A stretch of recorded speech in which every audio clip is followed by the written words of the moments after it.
Good morning, everyone. My name is Ankit, your classmate. So, today we are starting a new topic the Great Rebellion in 1857.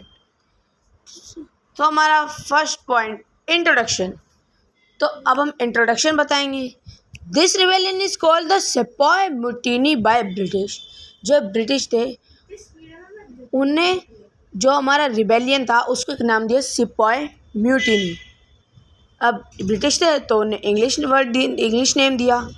तो इसीलिए जो rebellion हुआ था उसका नाम क्या रखा गया, सिपॉय म्यूटिनी, जो ब्रिटिश बोलते थे. The Indian historians call it the great rebellion of 1857.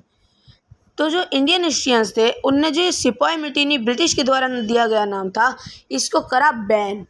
उनने अपना नया नाम निकाला the great rebellion of 1857. Third, it was the major revolt against the British rule.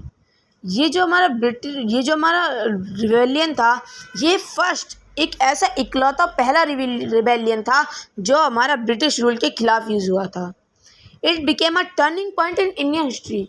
जो ये हमारी भारतीय इतिहास है ये इसके अंदर एक बेस्ट टर्निंग पॉइंट बना था. हमारे उसने पूरी हिस्ट्री को पलट दिया था. अब हमारा पहला टॉपिक आता है कॉजेज ऑफ द रिवोल्ट. इस रिबेलियन के कारण क्या थे. First, religious interface by the British. जो ब्रिटिश थे वो हिंदूज, मुस्लिम, सिख, क्रिश्चियन जितने भी हमारे धर्म थे, जातियाँ थी, उन सब में भेदभाव कराया. सबके मन में शंका डाली रिलीजन्स को लेके.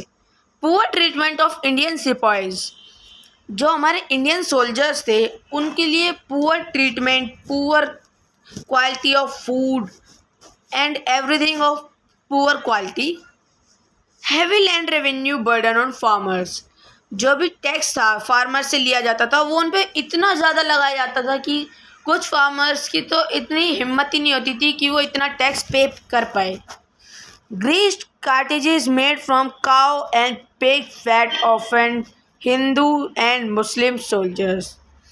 तो जो भी हमारे काउस थी, पिग्स थे, उनने जो हिंदू और मुस्लिम में जो काउ और पिग होती है वो उनके एक रिलीजियस पेट होते हैं. और ये जो ब्रिटिश थे ये उन्हीं के स्किन से, काउ और पिग्स की स्किन से अपने कार्टेजेस बनाते थे, बंदूक और भी हथियार वगैरह बनाया करते थे.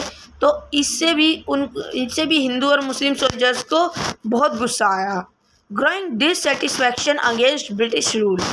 और एक कारण ये भी था कि जो ब्रिटिश रूल था उससे बहुत लोग सहमत नहीं थे. बहुत लोग नहीं चाहते थे कि वो ब्रिटिश रूल भारत में आए. तो सेकंड हमारा टॉपिक आता है बिगनिंग ऑफ द रिवोल्ट. ये रिवोल्ट शुरू कहाँ से हुआ. Earlier warning, Vellore mutiny 1806.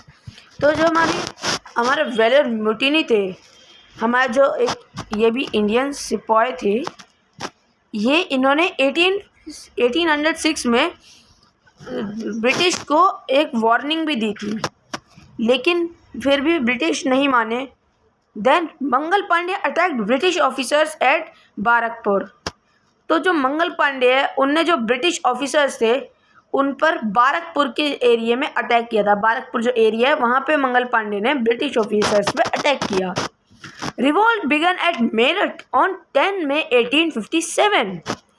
तो जो मेरठ में जो रिवोल्ट हुआ, जो रिबेलियन जो मेरठ में हुआ था वो 10 मई 1857 को हुआ.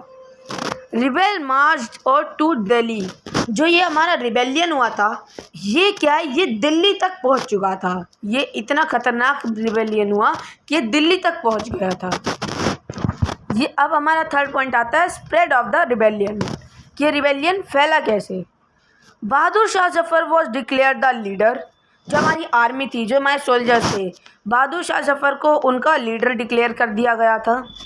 Revolt spread. रिवोल्ट कहाँ तक फैला. दिल्ली, कानपुर, लखनऊ, झांसी, ऐसी जगहों तक पे भी हमारा जो रिबेलियन था वो फैल चुका था. Important leaders including Nana Sahib and रानी लक्ष्मीबाई.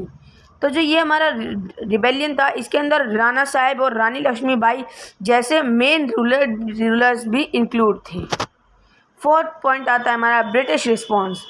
इस रिबेलियन पे ब्रिटिश का क्या रिस्पॉन्स था? British capture Delhi. ब्रिटिश ने सबसे पहले दिल्ली को कैप्चर कर लिया। दे कैरिड आउट सीवर पनिशमेंट्स, और जो कॉमन पीपल थे उनके ऊपर ब्रिटिश ने बहुत अत्याचार किया, उन्हें कड़ी से कड़ी सजाएं दी।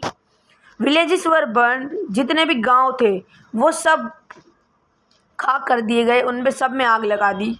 Thousand of people were killed, और जो हज़ारों की संख्याओं में जो लोग थे उनको मारा गया।